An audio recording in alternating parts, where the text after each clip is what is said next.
বলছেন যে শেখ, হেঁটে হেঁটে জিকির এবং কোরআন তেলাওয়াত করা যাবে? জি, প্রয়োজনে হেঁটে হেঁটে জিকির করতে পারেন, দাঁড়িয়ে জিকির করতে পারেন, বসেও করতে পারেন, শুয়েও করতে পারেন, কোরআন তেলাওয়াত চলতে চলতেও করতে পারেন, বসে শুয়ে সব অবস্থায় করতে পারেন।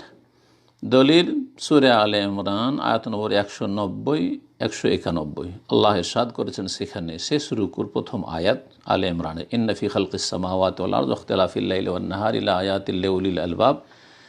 191 নম্বরে জ্ঞানীদের, যে উলিল আলবাব আল্লাহ বলেন জ্ঞানীদের জন্য এই পৃথিবীর যে সৃষ্টি রয়েছে, আকাশ জমিন ইত্যাদি, আর রাতের দিনের আবর্তন বিবর্তন, এগুলোতে অনেক শিক্ষণীয় বিষয় রয়েছে উলিল আলবাব জ্ঞানীদের জন্য।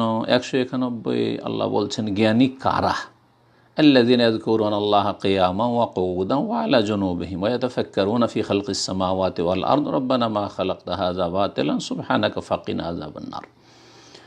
জ্ঞানী ওরা আল্লাযীনা ইয়াযকুরুনা আল্লাহ, যারা আল্লাহর জিকির আজকার, আল্লাহকে স্মরণ করে। সেই জিকির ফরজ জিকির আজকার হোক, যেমন সালাত, অথবা কোরআন তেলাওয়াতের জিকির হোক, অথবা সুন্নত মুস্তাহাব বা নফল জিকির আজকার হোক, সুবহানাল্লাহ, আলহামদুলিল্লাহ, লা ইলাহা ইল্লাল্লাহ, আল্লাহু আকবার, সুবহানাল্লাহি ওয়া বিহামদিহি, সুবহানাল্লাহিল আযীম, আস্তাগফিরুল্লাহ ওয়া আতুবু ইলাইহি ইত্যাদি ইত্যাদি যতগুলি আল্লাহর জিকির আজকার বা আল্লাহর দিনের কথা আলোচনা করা হোক, বক্তব্য করা হোক, দাঁড়িয়ে করেন, বসে করেন, শুয়ে শুয়ে ইসলামের আলোচনা করেন প্রয়োজনে।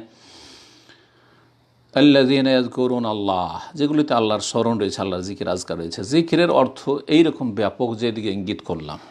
জি, কিয়ামান, দাঁড়িয়ে, যখন দাঁড়িয়ে আছে, দাঁড়িয়ে আল্লাহর জিকির আজকার, আল্লাহকে স্মরণ করছে, কোরআন তেলাওয়াত করছে, প্রয়োজনে দিনের কথা আলোচনা করছে, ইত্যাদি ইত্যাদি, আল্লাহর গুণগান করছে।